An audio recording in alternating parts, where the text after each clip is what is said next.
Hello everyone. तो आज के इस वीडियो में हम लोग बात करने वाले हैं मार्केटिंग मैनेजमेंट के कुछ टॉपिक्स के बारे में।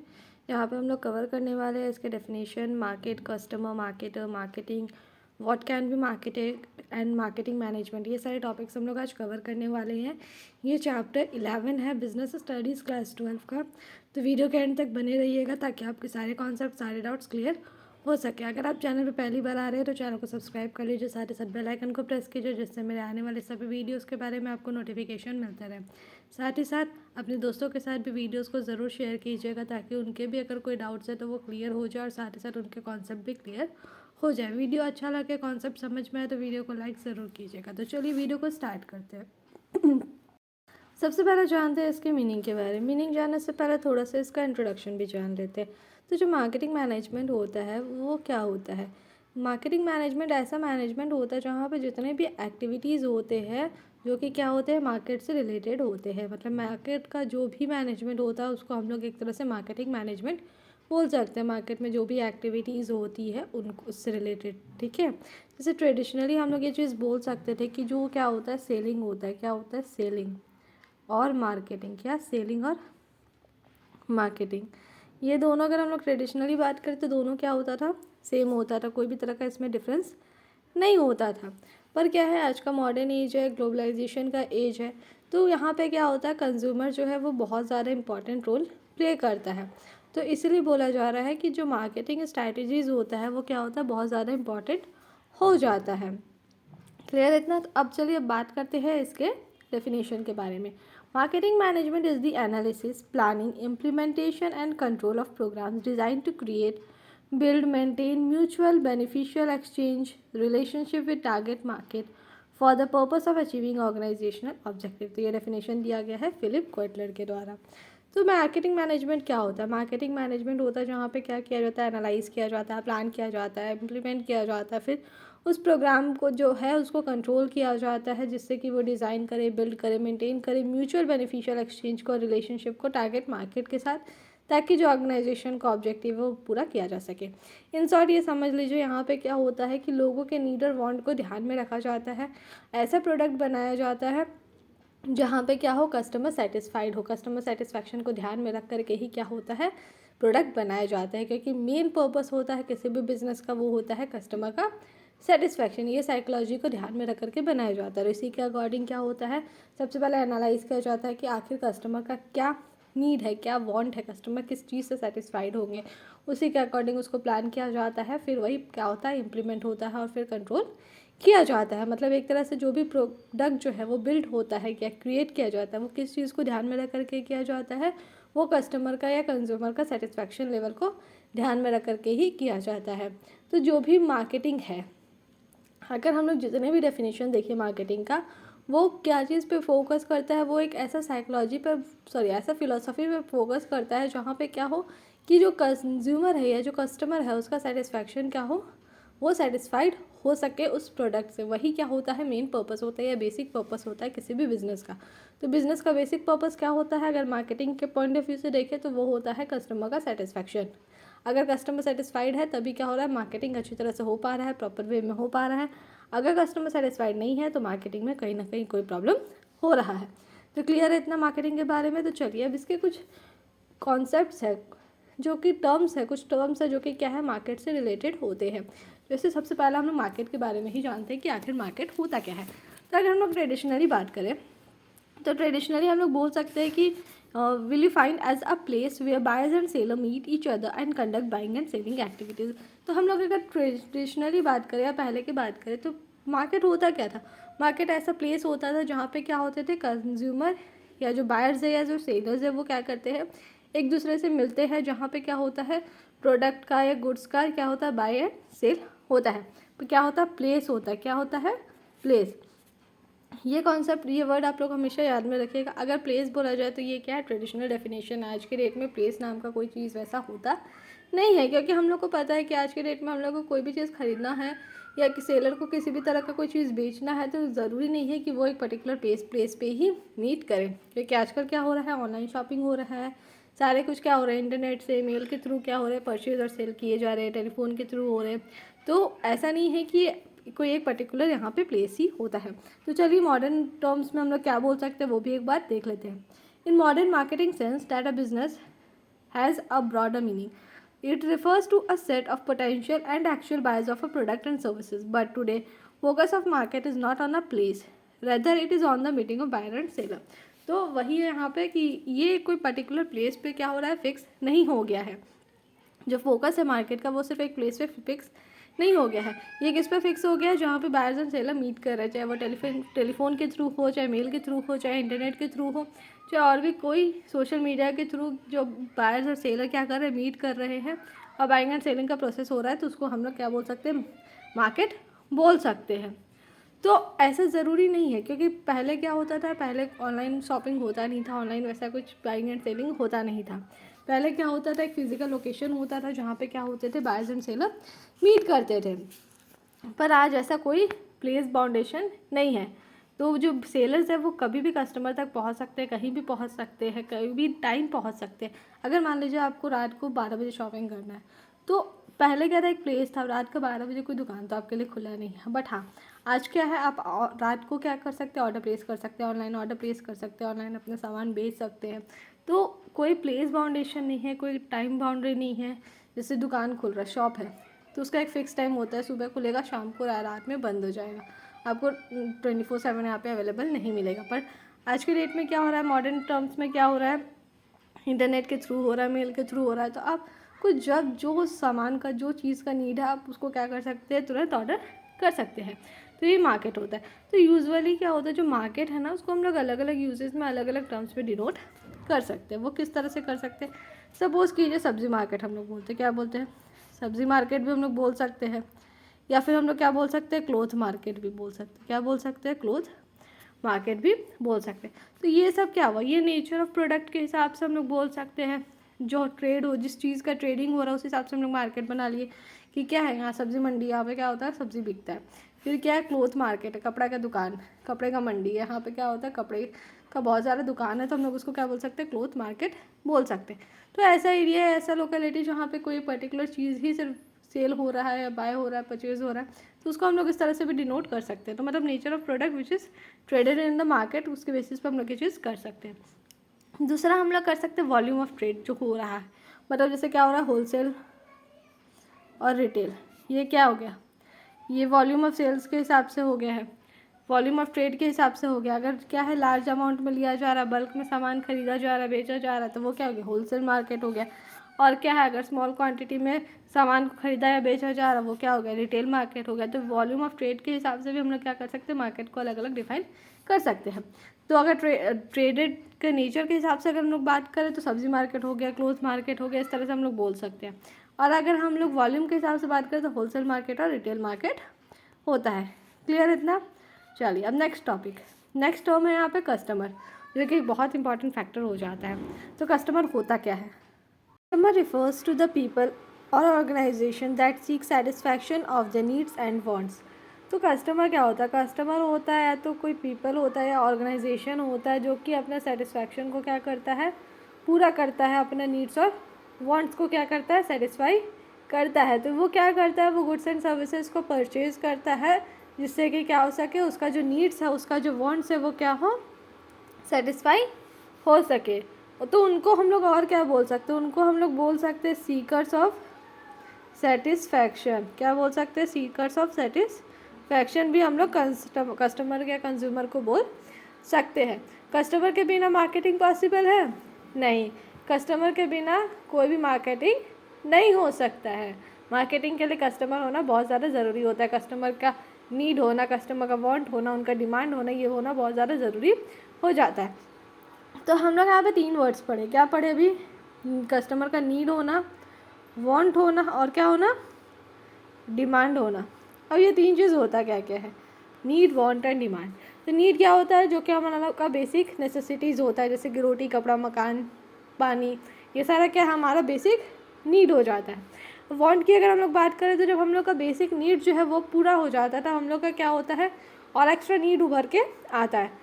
जैसे कि हम लोग को नीड में क्या चाहिए था, पानी चाहिए था पीने के लिए, पर अब हमको चाहिए कोल्ड ड्रिंक, जूस चाहिए. तो ये क्या हो गया, एक तरह का वांट हो गया। लेकिन ऐसा नहीं है कि सभी लोगों के लिए नीड जो है वो सेम होगा तो साथ ही साथ उसका प्रोडक्ट भी सेम होगा, ऐसा बिल्कुल भी नहीं है। अगर सेम नीड है, क्या है, नीड सेम है, लेकिन उसके लिए क्या है, प्रोडक्ट अलग अलग हो सकता है। क्या हो सकता है, प्रोडक्ट डिफरेंट हो सकता है। ज़रूरी नहीं है कि नीड सेम है तो प्रोडक्ट भी सभी लोगों का सेम होगा। सपोज़ कीजिए कि जैसे कोई पंजाबी पीपल है, ठीक है, उनको भूख लगा है, तो वो अपना भूख किस चीज़ से मिटा सकते हैं, उनको अपना भूख मिटाने के लिए चाहिए छोला भटूरा। वही अगर हम लोग कोई साउथ इंडियन की बात करें तो उनको क्या चाहिए, डोसा चाहिए। वही अगर हम लोग यंगस्टर की बात करें तो यंगस्टर्स को आज के डेट में क्या चाहिए, पिज़्ज़ा बर्गर, यही सब चीज़ें चाहिए। तो नीड सेम होने से ये ज़रूरी नहीं है कि प्रोडक्ट भी सेम होता है, प्रोडक्ट डिफरेंट हो सकता है। क्लियर। अब नेक्स्ट हम लोग का है डिमांड।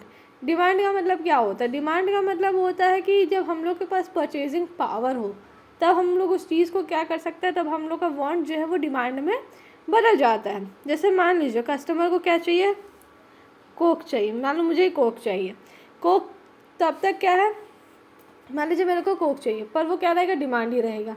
जब तक कि मेरे पास वो पैसा नहीं आ जाता वो डिमांड नहीं रहेगा, वो क्या रहेगा, हमारा वांट रहेगा। लेकिन जब हमारे पास पैसा आएगा, हमारे पास परचेजिंग पावर आ जाएगा, तो उसको हम लोग क्या बोलेंगे, डिमांड बोलेंगे। मतलब डिमांड के लिए हम लोग के पास परचेजिंग पावर होना ज़रूरी है। तो जो डिमांड होता है वो बहुत इंपॉर्टेंट होता है किसी भी मार्केटर और सेलर के लिए, क्योंकि अगर हम लोग के पास पैसा ही नहीं है, परचेजिंग पावर ही नहीं है, तो हम लोग उस चीज़ को परचेज़ नहीं कर सकते। तो जो मार्केटर है, जो सेलर है, उसको इस चीज़ का भी ध्यान में रखना चाहिए कि जो कस्टमर है उसके पास उतना पैसा है कि नहीं, उसका परचेजिंग पावर इतना है कि नहीं कि वो उस गुड को अफोर्ड कर सके। तो उस हिसाब से मार्केटिंग में जो है वो प्राइस भी होना चाहिए। क्लियर है। नेक्स्ट आता है मार्केटर और सेलर। आखिर मार्केटर और सेलर होता क्या है। मार्केटर और seller is a provider of satisfaction. ये क्या है, सेटिस्फैक्शन प्रोवाइड करने का एक ज़रिया होता है, क्योंकि कस्टमर का सेटिस्फैक्शन को कौन पूरा करता है, कस्टमर सेटिस्फाइड कैसे होता है, वो जाहिर सी बात है मार्केटर और सेलर के ही द्वारा जो गुड्स प्रोड्यूस किए जाते हैं उसी के थ्रू ही होते हैं। जो वो गुड्स लेकर के आते हैं मार्केट में, जिसका वो मार्केटिंग करते हैं, उसी के थ्रू वो क्या होते हैं, सेटिस्फाइड होते हैं। तो इन अदर वर्ड से हम लोग बोल सकते हैं कि मार्केटर जो है वो क्या होते हैं। Marketer can be a person और organisation who make available the products or services and offer them to the customer of an intention of satisfying the customer needs and wants। तो जो मार्केटर होते हैं वो एक पर्सन हो सकता है, एक ऑर्गेनाइजेशन हो सकता है, जो कि क्या करता है, गुड्स एंड सर्विसेज को या प्रोडक्ट एंड सर्विसेज को अवेलेबल करता है और साथ ही साथ उसको क्या करता है, कस्टमर को ऑफर करता है, ताकि उसका जो नीड्स है, उसका जो वांट्स है, उसको क्या किया जा सके, पूरा किया जा सके। जैसे कि मैकडोनल्ड्स कंपनी अगर हम लोग बात करें एग्जांपल के तौर पे, तो क्या करता है, वो कस्टमर का नीड्स को सेटिस्फाई करने के लिए वो क्या बनाता है, जितने भी फास्ट फूड्स होते हैं वो क्या करते हैं, वो प्रोवाइड करते हैं, ताकि क्या हो सके, कस्टमर का जो नीड है फूड के लिए वो सेटिस्फाइड हो सके। वैसे अगर हम लोग टाइटन कंपनी की बात करें तो वो अपने कस्टमर को कैसे सेटिस्फाई करते हैं, वो वाइड रेंज ऑफ वॉचेस लेकर के आए हैं अपने कस्टमर के लिए, अपने कस्टमर को wide ranges of watches provide करते हैं, जिससे कि क्या होते हैं, उनके कस्टमर सेटिस्फाइड होते हैं। तो जो बेसिक रोल होता है मार्केटर्स का वो ये होता है कि जो प्रोडक्ट और सर्विसेज है उसको क्या करें, वो मार्केट प्लेस पे ले आए, जिससे कि क्या हो सके, वो पोटेंशियल कस्टमर या पोटेंशियल कंज्यूमर तक वो पहुंच सके और वो उसको एक्चुअलाइज कर सके उस ट्रांजैक्शन को। मतलब कि वो उस चीज़ को यूज़ करने के लिए रेडी हो, उसका डिमांड हो, उसके पास क्या हो, परचेजिंग पावर भी साथ ही साथ होना चाहिए। क्लियर। नेक्स्ट हम लोग बात करते हैं मार्केटिंग के बारे में कि आखिर मार्केटिंग होता क्या है। Marketing is a social process by which individuals and groups obtain what they need and want through creating, offering and freely exchanging products and services of values with other।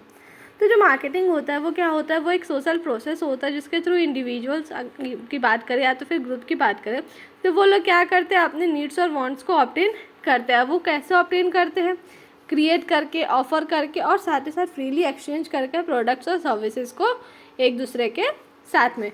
तो जो मार्केटर्स का work होता है वो बहुत ज़्यादा hard हो जाता है, वो बहुत ज़्यादा हार्ड वर्क करते हैं ताकि वो क्या कर सके, कस्टमर का जो नीड एंड वांट है उसको डिस्कवर कर सके, उसका पता लगा सके कि कस्टमर का आखिर क्या नीड्स है, उनको क्या चाहिए, उनका क्या वांट्स है, और उसी के अकॉर्डिंग वो क्या करते हैं, प्रोडक्ट्स और सर्विसेज को डेवलप करते हैं ताकि उनके जो नीड्स एंड वांट्स है उसको सेटिस्फाई किया जा सके। तो इसलिए जो मार्केटर्स का जो वर्क होता है वो बहुत ज़्यादा हार्ड होता है, क्योंकि उनको ये पता लगाना होता है, ये एनालाइज करना होता है कि आखिर कस्टमर का नीड्स एंड वांट्स क्या है, ताकि उसी के अकॉर्डिंग क्या हो सके, प्रोडक्ट्स एंड सर्विसेज का डेवलप किया जा सके और वो कस्टमर को सेटिस्फाई कर सकें। तो जितने भी फॉर्म्स हैं वो क्या करते हैं, प्रोडक्ट्स को प्रोड्यूस करते हैं, ये ध्यान में रख करके कि आखिर कस्टमर का नीड्स एंड वांट्स क्या है, और उसी को सेटिस्फाई करने के लिए, कस्टमर के डिमांड को सेटिस्फाई करने के लिए वो प्रोडक्ट को प्रोड्यूस करते हैं। तो बेसिकली यहाँ पे कस्टमर ओरिएंटेड ही होता है, कस्टमर के नीड्स एंड वांट्स को ध्यान में रख करके ही प्रोडक्ट को प्रोड्यूस किया जाता है, जिससे कि वो सेटिस्फाइड हो सके। तो मार्केटिंग का कुछ फीचर्स भी है, तो चलिए हम लोग डिटेल्स में थोड़ा सा वो भी जान लेते हैं कि आखिर क्या क्या फीचर्स होते हैं मार्केटिंग के। तो मार्केटिंग में सबसे पहला होता है नीड एंड वांट। तो जो फोकस होता है, क्या था सबसे पहला, नीड एंड वांट। तो जो फोकस होता है मार्केटिंग का वो क्या होता है, कस्टमर के नीड एंड वांट पे होता है। तो जो भी एक्टिविटीज़ होते हैं मार्केट का वो किस बेसिस पे कैरी होते हैं, उनका मेन मकसद यही होता है कि जो कस्टमर है या जो ऑर्गेनाइजेशन है उनका नीड्स एंड वांट्स को क्या कर सके, सेटिस्फाई कर सके। तो यही क्या होता है, मेन मोटिव होता है किसी भी मार्केटर का। नेक्स्ट होता है क्रिएटिंग अ मार्केट ऑफरिंग। क्या होता है, क्रिएटिंग अ मार्केट ऑफरिंग।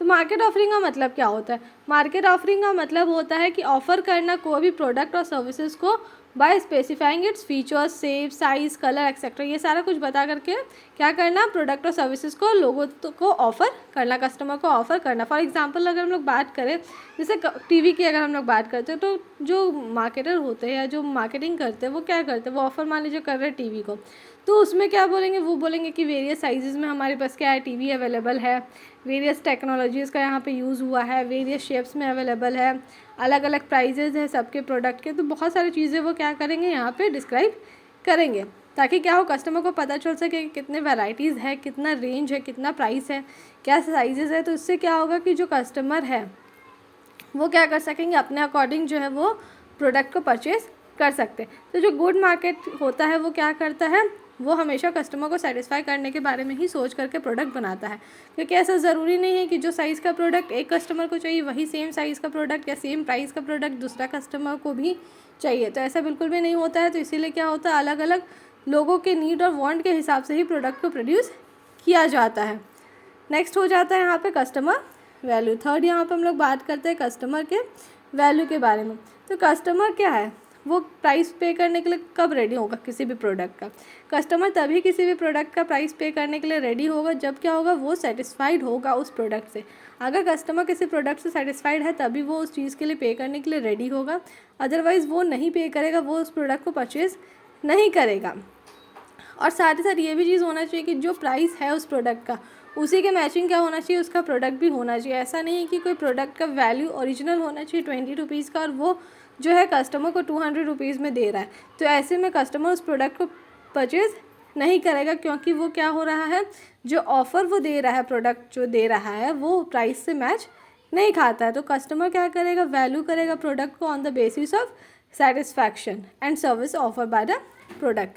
तो यहाँ पे क्या होता है कि जो प्राइस है और जो प्रोडक्ट है, क्या है, जो प्राइस है और जो प्रोडक्ट है वो कहीं ना कहीं एक दूसरे से मैच करना चाहिए, तभी क्या होगा, कस्टमर उस चीज़ के लिए पे करने के लिए रेडी होगा, और क्या होगा, तभी जा कर के वो सेटिस्फाइड होगा इस चीज़ से। नेक्स्ट यहाँ पे हम लोग बात करते हैं एक्सचेंज मैकेनिज़्म की। किसकी बात करते हैं, नेक्स्ट एक्सचेंज मैकेनिज़्म। तो एक्सचेंज मैकेनिज़्म होता क्या है, तो जो प्रोसेस होता है मार्केटिंग का, वहाँ पे क्या होता है, प्रोडक्ट और सर्विसेज का एक्सचेंज होता है मनी या मनी के वर्थ में। तो एक्सचेंज में कस्टमर क्या करते हैं, मनी पे करते हैं और रिटर्न उनको क्या मिलता है, प्रोडक्ट मिलता है, जो सर्विसेज है वो मिलता है, जिससे कि क्या हो सकता है कि उनके जो नीड्स एंड वांट्स है वो सेटिस्फाई हो जाते हैं। तो एक्सचेंज जो है वो डायरेक्टली भी प्लेस हो सकता है मैन्युफैक्चरर और कस्टमर के साथ, या तो फिर कोई मिडिल मैन के थ्रू भी क्या होता है, एक्सचेंज हो सकता है। तो एक्सचेंज होता है क्या, एक्सचेंज जो होता है वो एक एसेंस होता है मार्केटिंग का, ये चीज़ हमेशा याद रखिएगा। एक्सचेंज जो है वो क्या होता है, essence of marketing. Exchange is the essence of marketing. Clear है इतना, चलिए। तो प्रेजेंस यहाँ पे क्या क्या होना चाहिए, यहाँ पे एटलीस्ट 2 लोगों का प्रेजेंट होना चाहिए, चाहे तो मैन्युफैक्चरर और कस्टमर डायरेक्टली हो या बायर एंड सेलर, मतलब जो भी है 2 लोगों का प्रेजेंस यहाँ पे होना चाहिए, यानी कि बायर और सेलर का जो है यहाँ पे प्रेजेंस होना बहुत ज़्यादा ज़रूरी हो जाता है, तभी तो एक्सचेंज होगा। अगर बायर और सेलर ही नहीं रहेंगे तो एक्सचेंज कहाँ से हो पाएगा, तो ये पॉसिबल नहीं है। साथ ही साथ जो बोथ पार्टीज़ हैं उसके पास समथिंग वैल्यूएबल होना चाहिए एक दूसरे के लिए। अगर मान लीजिए कि हमको कपड़ा चाहिए और हम चले जाएंगे बर्तन दुकान में, तो क्या वो मेरे काम का है? अभी हमको बर्तन चाहिए नहीं, मेरे को कपड़ा चाहिए। तो वैसा भी नहीं होना चाहिए, वो क्या होना चाहिए? वैल्यूएबल होना चाहिए। बोथ पार्टीज़ जो है वो फ्रीली क्या कर सके? एक्सेप्ट कर सके या रिजेक्ट कर सके उस ऑफ़र को। सपोज़ कीजिए कि हमको कपड़ा चाहिए, बट हम जिस शॉप में गए हमको वहाँ पे कपड़ा जो है वो पसंद नहीं आ रहा, चाहे उसका क्वालिटी हो, डिज़ाइन हो, कोई भी बेसिस हो, हमको पसंद नहीं आ रहा है। तो उस केस में क्या होना चाहिए? हमको फ्री होना चाहिए इस चीज़ के लिए कि हम उस प्रोडक्ट को एक्सेप्ट भी कर सकते हैं, नहीं पसंद आए तो हम क्या करें? उस चीज़ को रिजेक्ट भी कर सकें। और साथ ही साथ क्या होना चाहिए? कम्युनिकेशन करने में वो कैपेबल होना चाहिए, दोनों पार्टीज़, चाहे वो बायर हो चाहे जो सेलर हो वो, और साथ ही डिलीवरी करने के लिए भी वो रेडी होना चाहिए। क्लियर? तो अब हम लोग नेक्स्ट बात करते हैं व्हाट कैन बी मार्केटेड के बारे में, कि किन किन चीज़ों को हम लोग मार्केट कर सकते हैं। तो जनरली हम लोग क्या कर सकते हैं? प्रोडक्ट और सर्विस का ही मार्केट कर सकते हैं। Generally it is a product और service which is marketed. Simple words में हम लोग बोल सकते हैं कि जो प्रोडक्ट होता है वो क्या होता है? वो एक ऐसा चीज़ होता है जो कि क्या करता है? सेलर जो है, सेलर क्या करता है? सेल्स करता है और बायर बाय करता है। तो प्रोडक्ट होता है क्या है? ऐसा चीज़ जो कि सेलर सेल्स करता है और बायर क्या करता है? बाय करता है। तो हम लोग इसको एक डेफिनेशन के तौर पे समझ सकते हैं, anything that can be offered to a market to satisfy a want or a need. ऐसा कोई भी चीज़ जो कि मार्केट में ऑफर किया जाता है जो कि नीड और वांट को सेटिस्फाई करे। तो प्रोडक्ट का मतलब हमेशा ऐसा नहीं होता है कि फ़िज़िकल प्रोडक्ट होने, हमेशा उसका मतलब फ़िज़िकल प्रोडक्ट ही नहीं होता है। ये चीज़ को हमेशा ध्यान में रखिएगा। ये क्या होता था? ये ट्रेडिशनली होता था, फिर ये एक फ़िज़िकल लोकेशन के बारे में बात होता था, पर हमेशा ये फ़िज़िकल प्रोडक्ट हो ऐसा ज़रूरी नहीं है। इसमें कोई भी चीज़ आ सकता है जो कि ऑफ़र किया जाता है कस्टमर को उसके सेटिस्फैक्शन के लिए। अगर हम लोग मैन्युफैक्चरिंग के पॉइंट ऑफ व्यू से देखें तो जो प्रोडक्ट होता है वो क्या होता है? अब मैन्युफैक्चरर है, उसके लिए क्या होगा? अलग अलग पार्ट्स को मिला जुला करके एक सामान बनाना। अब रॉ मटेरियल लेके आया, फिर कुछ सामान लेके आया, उससे क्या क्या एक फिनिश्ड प्रोडक्ट बनाया। तो मैन्युफैक्चरर के लिए क्या होगा कि बहुत सारा पार्ट्स को मिला करके एक कॉम्बिनेशन क्रिएट करना है, कॉम्प्लेक्स कॉम्बिनेशन को क्रिएट करना है। क्लियर? अगर हम लोग मार्केटर के पॉइंट ऑफ व्यू से देखें तो क्या होता है? बंडल ऑफ यूटिलिटीज़ हम लोग बोल सकते हैं उस प्रोडक्ट का, क्योंकि क्या होता है इसमें बहुत सारा फंक्शनल और साइकोलॉजिकल सोशल सेटिस्फैक्शन होता है किसी भी कस्टमर का। जैसे फॉर एग्जांपल समझिए कि एक प्रोडक्ट है, जैसे कि जूता ही मान लीजिए, ठीक है? उसमें 3 यूटिलिटीज़ होता है इसका। जूता क्या करता है? हमारे पैरों को प्रोटेक्शन देता है, फिर चलने समय हम लोग को कंफर्टेबल फील कराता है। अगर जूता अच्छा कंपनी का हो, अच्छा हो, तो हम लोग को क्या होता है? चलने में कंफर्टेबल फील होता है। साथ ही साथ क्या होता है कि हम लोग कॉन्फिडेंट फील करते हैं। फिर अगर हम लोग स्मार्ट शूज़ पहने, स्मार्ट लगते हैं, अच्छा शूज़ पहनते हैं उस टाइम पे, तो ये सारा चीज़ हम लोग को क्या देता है? तो सोशल सेटिस्फैक्शन भी होता है, साइकोलॉजिकल बेनिफिट भी हम लोग को मिलता है, फंक्शनल बेनिफिट भी मिलता है अगर प्रोडक्ट अच्छा निकल के आता है तो मार्केटर के पॉइंट ऑफ व्यू से यही होता है। क्योंकि अगर हम लोग कोई भी दुकान में जाते हैं कोई भी चीज़ को परचेज़ करने के लिए, अगर शूज़ का ही मान लीजिए, तो वो क्या होता है कि जूता जो है वो बहुत सॉफ्ट है, बहुत आपको आराम देगा, बहुत कंफर्टेबल फील करेंगे, अच्छा लगेगा आपको पैर में, आप पहनेंगे तो ये सारी चीज़ें क्या होती है? वो मार्केटर के पॉइंट ऑफ व्यू से होती है, ताकि वो कस्टमर को ये बताए कि हाँ ये बेनिफिट होता है, जिससे आपको साइकोलॉजिकल बेनिफिट भी मिलता है, सोशल बेनिफिट भी मिलता है। लोगों के सामने जाएंगे तो आपका इंप्रेशन अच्छा पड़ेगा अगर अच्छा जूता है तो ये सारी चीज़ें भी इसमें इंक्लूड हो जाता है। तो मार्केटर जो है वो क्या करता है? अप्रिशिएट करता है, कि अप्रिशिएट उसको करना चाहिए। जो बायर जो है वो नहीं, जो कोई चीज़ को परचेज़ कर रहा है तो उस चीज़ को वो अप्रिशिएट करना चाहिए, ना कि उसको ज़बरदस्ती उस चीज़ को खरीदने के लिए दबाव नहीं डालना चाहिए। The marketer must appreciate that a buyer does not buy a product और services for its own sake but rather what the product और सर्विसेज ऑफर टू हिम और डज फॉर हिम। तो वो क्या करता है? जैसे सपोज़ कि हम लोग भी कोई चीज़ खरीदते हैं तो अपने लिए तो खरीदते हैं, साथ ही साथ हम लोग के दिमाग में ये भी चीज़ होता है कि लोग जब देखेंगे तो अच्छा लगना चाहिए। ये चीज़ हम लोग के दिमाग में हमेशा होता है, चाहे हम लोग ड्रेस कोई पहने या फिर कोई शूज़ पहने या कुछ भी चीज़ हो, हम लोग खुद के सेटिस्फैक्शन के लिए पहनते हैं, लेकिन साथ ही साथ हम लोग को ये लगता है कि लोग देखेंगे, 4 लोग देखेंगे तो कैसा लग रहा है, अच्छा लगना चाहिए। तो ये चीज़ भी हम लोग के दिमाग में हमेशा रहता है। तो हमेशा ऐसा नहीं है कि सिर्फ हम लोग अपने लिए खरीदते हैं, हम लोग इसलिए भी खरीदते हैं कि अच्छा लगना चाहिए, इंप्रेसिव लगना चाहिए, अट्रैक्टिव लगना चाहिए। हम लोग जो भी चीज़ वेयर कर रहे हैं, हम लोग के पास जो भी चीज़ अवेलेबल हो उस चीज़ के लिए। तो यार इतना। नेक्स्ट हम लोग बात करते हैं मार्केटिंग मैनेजमेंट के बारे में, कि आखिर मार्केटिंग मैनेजमेंट होता क्या है।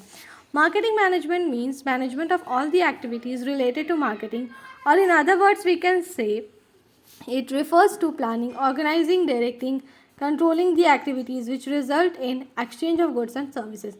तो जो मार्केटिंग मैनेजमेंट होता है वो ऐसा मैनेजमेंट होता है जो कि क्या होता है, मार्केटिंग के सारे एक्टिविटीज़ से रिलेटेड होता है। या तो अदर वर्ड्स में हम लोग ये बोल सकते हैं क्या होता है, प्लानिंग होता है, ऑर्गेनाइजेशन होता है, डायरेक्टिंग होता है, कंट्रोलिंग होता है, सारे एक्टिविटीज़ का जहाँ पे गुड्स एंड सर्विसेज का क्या हो, एक्सचेंज हो।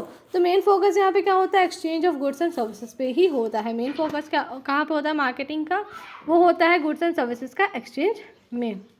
तो जो फिलिप कोटलर है वो डिफाइन किए थे मार्केटिंग मैनेजमेंट को, जी art and science of choosing target market and getting keeping and growing customer through creating delivery and communicating superior customer values of management.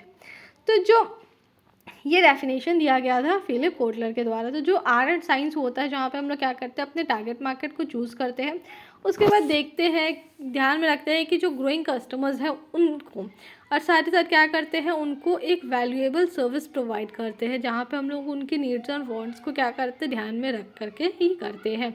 अगर मान लीजिए कि हम लोग ये डेफिनेशन, ठीक है, इसको तोड़ लें तो हम लोग क्या क्या चीज़ यहाँ पे क्लियर होकर के निकलता है।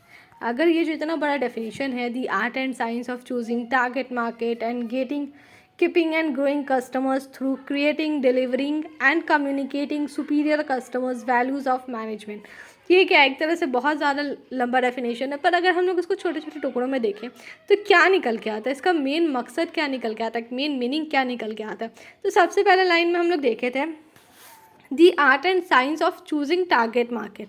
तो सबसे पहले हम लोग यहाँ पे एक टर्म उठाते हैं, क्या उठाते हैं, टर्म चूजिंग टारगेट मार्केट। सबसे पहला टर्म हम लोग का ये निकल के आया। And getting keeping and growing customers through creating delivering and communicating. तो यहाँ पे क्या है, getting keeping and growing customers. तो हम लोग यहाँ से एक निकाल के लेते हैं term growing customers in target market, growing customers in target market through creating delivering and communicating superior customer values of management। तो यहाँ पे हम लोग एक और टर्म निकाल के लेते हैं जो कि है creating superior value। क्या है, creating superior value। तो हम लोग के पास ये तीन टर्म जो है वो ब्रेक करके निकलता है इस डेफिनेशन से। डेफिनेशन एक बार आप लोग और ध्यान से सुनिए। The art and science of choosing target market, जहाँ पे हम लोग का ये फर्स्ट लाइन निकल गया, the art and science of choosing target market and getting keeping and growing customer through creating delivering and communicating superior customer values of management. तो हम लोग के पास इस डेफिनेशन से तीन टर्म्स जो है या तीन पॉइंट्स जो है वो निकल के आते हैं। सबसे पहला है चूजिंग टारगेट मार्केट। तो जो एक्टिविटीज़ होता है मार्केटिंग मैनेजमेंट का वो कहाँ से स्टार्ट होता है, टारगेट मार्केट को फाइनलाइज करने से ये स्टार्ट होता है। फॉर एग्जांपल जो टारगेट मार्केट है मेडिसिन मैन्युफैक्चरर का, वो क्या हो सकता है, वो कोई हॉस्पिटल, डॉक्टर्स, केमिस्ट शॉप, ये सारी चीज़ हो सकती है। मान लीजिए कि मेडिसिन ही बना रहे, तो हम ऐसा तो नहीं कि घर घर जाकर के मेडिसिन बेचेंगे, नहीं। मेडिसिन बेचने के लिए सबसे अच्छा जगह क्या, आप हॉस्पिटल को लीजिए, डॉक्टर्स को लीजिए, केमिस्ट शॉप को लीजिए, तो वहाँ से आप उस चीज़ को टारगेट कर सकते हैं। ये हो जाता है मेडिसिन मैन्युफैक्चरर के लिए एक टारगेट मार्केट। एक हम लोग कपड़े की बात करें तो हाँ, हो डोर टू डोर सर्विस वहाँ पे प्रोवाइड किया जाता है, घर घर जा करके बेचा जाता है। पर अगर हम लोग मेडिसिन की बात करें तो वो हम लोग हॉस्पिटल, डॉक्टर्स, केमिस्ट शॉप, यही बेस्ट टारगेट मार्केट यहाँ पे होता है। क्लियर है इतना। नेक्स्ट है growing customer in target market. तो एक बार हम लोग जब टारगेट मार्केट को चूज़ कर लिए तो हम लोग का नेक्स्ट स्टेप होता है कि हम लोग क्या कर सकें कि हमारे जो कस्टमर्स के नंबर है उनको इंक्रीज़ कर सकें। जितने कस्टमर है हम लोग चाहते हैं कि हमारे जो कस्टमर्स है वो क्या हो, बढ़ते जाए। तो वो कैसे बढ़ेंगे, जब हम लोग उनके नीड्स, वांट्स और डिमांड्स को एनालाइज कर पाएंगे और उसको हम लोग इम्पोर्टेंस देंगे। ऐसा नहीं है कि हम लोग सिर्फ एनालाइज कर ले कि हाँ कस्टमर का नीड ये है, वांट ये, डिमांड ये है और उसके अकॉर्डिंग हम लोग कुछ भी प्रोडक्ट को प्रोड्यूस नहीं कर रहे हैं, ऐसा बिल्कुल भी नहीं है। अगर हम लोग उस चीज़ को इम्पोर्टेंस देंगे तभी जा करके हम लोग का जो नंबर ऑफ़ कस्टमर्स है वो बढ़ पाएगा। अगर हम लोग उस चीज़ को इम्पोर्टेंस नहीं देंगे तो हम लोग का कस्टमर नहीं बढ़ेगा। तो सबसे पहले हम लोग को क्या करना है, टारगेट मार्केट को चूज़ करना है, उसके बाद हम लोग को कस्टमर को बढ़ाना है। और कस्टमर को बढ़ाने के लिए हम लोग को क्या करना है, एनालाइज करना है कस्टमर के नीड, वांट और डिमांड को, और उसको क्या करना है, इंपॉर्टेंस देना है ताकि हम कस्टमर्स को क्या कर सके, सेटिस्फाई कर सके। तो नेक्स्ट हम लोग का जो टॉपिक था growing customers in target market वो भी क्लियर हो गया। अब नेक्स्ट और लास्ट ये है क्रिएटिंग सुपीरियर वैल्यू। तो जो नेक्स्ट स्टेप होता है मार्केटिंग मैनेजमेंट प्रोसेस का वो क्या होता है कि हम लोग कुछ स्पेशल वैल्यू क्रिएट कर सकें उस प्रोडक्ट का, ताकि क्या हो सके कि हम लोग का जो प्रोडक्ट है वो कॉम्पिटिटर के प्रोडक्ट से क्या हो सके, अच्छा हो सके, बेटर हो सके। स्पेशल वैल्यूज़ हम लोग किस तरह से ऐड कर सकते हैं, हम लोग कुछ स्कीम्स निकाल सकते हैं। जैसे कि मान लीजिए हम लोग कार मैन्युफैक्चरर है, कार बेच रहे हैं सपोज़ कीजिए, तो कार के साथ हम लोग ये कर सकते हैं कि फ्री इंश्योरेंस दे रहे हैं। तो ये भी चीज़ कर सकते हैं जिससे कि क्या हो कि कस्टमर का प्रोडक्ट से हमारा प्रोडक्ट जो है वो कहीं ना कहीं बेटर लगे, हमारा जो सेल्स है वो कहीं ना कहीं क्या हो सके, बढ़ते जाए, जहाँ पे क्या हो रहा है कस्टमर का सेटिस्फैक्शन भी हम लोग पूरा कर पा रहे हैं। क्योंकि कार ले रहे तो जाहिर सी बात है हम लोग इंश्योरेंस कराएंगे ही कराएंगे। तो इंश्योरेंस कराएंगे तो अगर हम लोग मैन्युफैक्चरर जो है वही हम लोग को फ्री इंश्योरेंस दे देगा, तो कहीं ना कहीं क्या होगा, कस्टमर्स और अट्रैक्ट होंगे, कस्टमर का जो सेटिस्फैक्शन है, नीड एंड वांट है, वो क्या होगा, पूरा हो पाएगा। तो ज़्यादातर क्या होता है, जो मार्केटिंग मैनेजर होते हैं उनका एम क्या होता है, डिमांड को इंक्रीज़ करना। पर समटाइम्स क्या होता है, वो डिमांड को क्या करते हैं, कट डाउन करते हैं। क्यों? क्योंकि उनके पास उतना एक्सपेंस नहीं हो पाता है।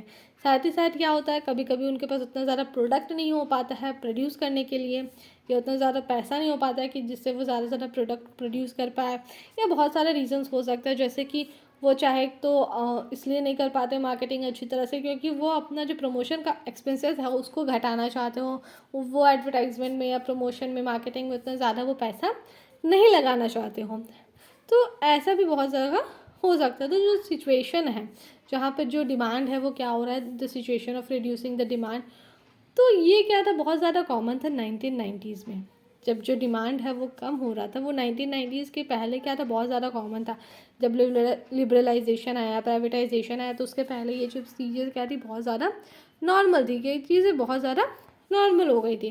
पर आज के डेट में ऐसा नहीं है। आज के डेट में जो मेन मोटिव होता है मार्केटिंग मैनेजमेंट का, मार्केटिंग मैनेजर का, वो क्या होता है कि कस्टमर का जो डिमांड है उसको इफेक्टिवली क्या करे, वो मैनेज कर सके। तो मार्केटिंग मैनेजमेंट एक तरह से बहुत ही इंपॉर्टेंट और बहुत ही बेसिक, बहुत ही ज़्यादा इंपॉर्टेंट टॉपिक हो जाता है। और साथ ही साथ इस चीज़ को हमेशा ध्यान में रखिएगा कि जो मार्केटिंग मैनेजर होते हैं या मार्केटिंग होते हैं, उनका मेन मोटिव क्या होता है। उनका मेन मोटिव यही होता है कि कस्टमर के नीड एंड वांट को वो क्या कर सके, पूरा कर सके। कस्टमर को सेटिस्फाई करना ही उनका मेन मोटिव होता है। क्लियर है इतना? किसी भी तरह का डाउट हो तो कमेंट करके ज़रूर पूछिएगा। वीडियो को ज़्यादा से ज़्यादा शेयर कीजिएगा। चैनल को अभी तक सब्सक्राइब नहीं किया तो चैनल को सब्सक्राइब ज़रूर कीजिएगा। Thank you.